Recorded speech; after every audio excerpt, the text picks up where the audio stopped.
في هذا الفيديو سنتعرف على مغاربة مالي أو ما يعرفون بشعب الأرما وعلاقته بالسلطان المغربي المنصور الذهبي، وسنتعرف على أحياء أهل مراكش وفاس ودرعا في مدينة تومبوكتو المالية اليوم. ولا تنسوا طبعا الإعجاب بالفيديو والاشتراك دعما لقناتنا معلومات مغربية أندلسية. يقول الدكتور علي المنتصر الكتاني في كتابه انبعاث الإسلام في الأندلس عن استقرار المغاربة والأندلسيين بمالي: كانت علاقة ملوك غاو بالأندلس وثيقة منذ أيام الدولة الأموية، وقد انتقل إلى مدنها خاصة تومبوكتو عدد من علماء الأندلس أيام الدولة النصرية، منهم أبو إسحاق الساحلي المعروف بالطويجين. كان عالما مشهورا وشاعرا وصالحا، وهو من بيت صلاح وثروة وعلم بغرناطة.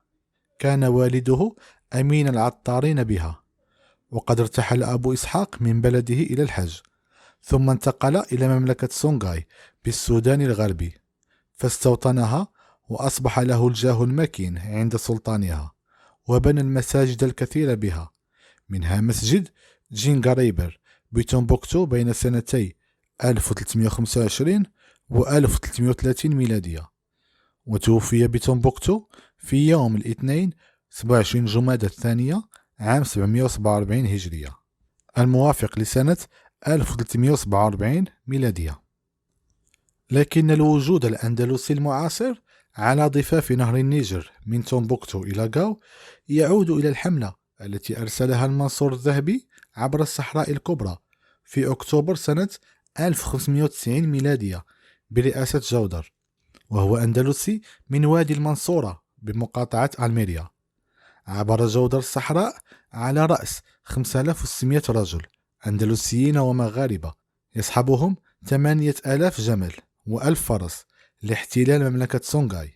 مات منهم في الطريق كثيرون، ولم يصل إلى مملكة سونغاي سنة 1591 ميلادية سوى حوالي 3000 رجل، فتحصن ضدهم الأسكية السلطان إسحاق الثاني في عاصمته غاو على نهر النيجر، بينما كانت تومبوكتو مركز المملكة الثقافي والتجاري، مرسى قوافل الصحراء من تيج المسا.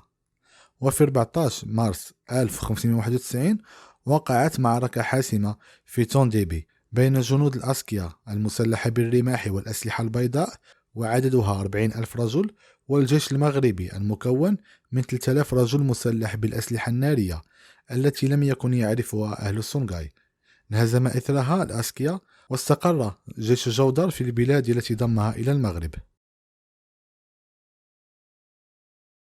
استقر الأندلسيون والمغاربة على ضفاف نهر النيجر، وتزوجوا من نساء البلاد، وكونوا الطبقة الحاكمة إلى سنة 1660 ميلادية، وجعلوا من تومبوكتو عاصمة حكمهم. وكون الأندلسيون طبقة ثقافية مميزة، وأصبحوا يتزاوجون مع بعضهم، وانتشرت لغة السونغاي بينهم، واحتفظوا بثقافتهم الأندلسية. وبعد أن هجمت قبائل الطوارق على تومبوكتو في القرن التاسع عشر الميلادي، طردوا منها معظم الأندلسيين، فكونوا في منطقتها قبيلة اسمها الأرما أو الجيش باللغة العجمية الأندلسية والإسبانية. ومع السنين ضاع نفوذ قبيلة الأرما في المنطقة، لكنها حافظت على كثير من عاداتها الأندلسية في المأكل والمشرب والمسكن، ودخلت لغتهم السونغية كثير من الكلمات الإسبانية، عدت بحوالي 40.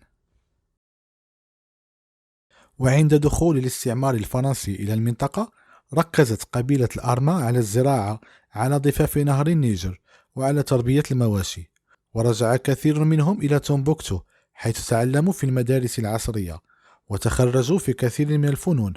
وبعد استقلال مالي سنة 1960 تنوسيت منطقة تومبوكتو مرة ثانية، وهاجر كثير من مثقفي الأرما إلى العاصمة باماكو.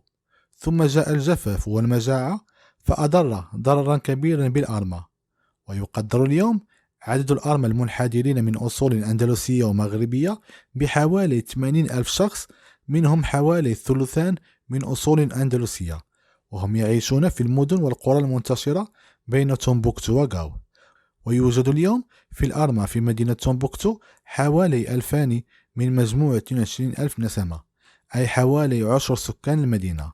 استقروا منذ القرن الثامن عشر في حي خاص بهم، توزعوا فيه حسب فيالقهم العسكرية التي أتوا معها.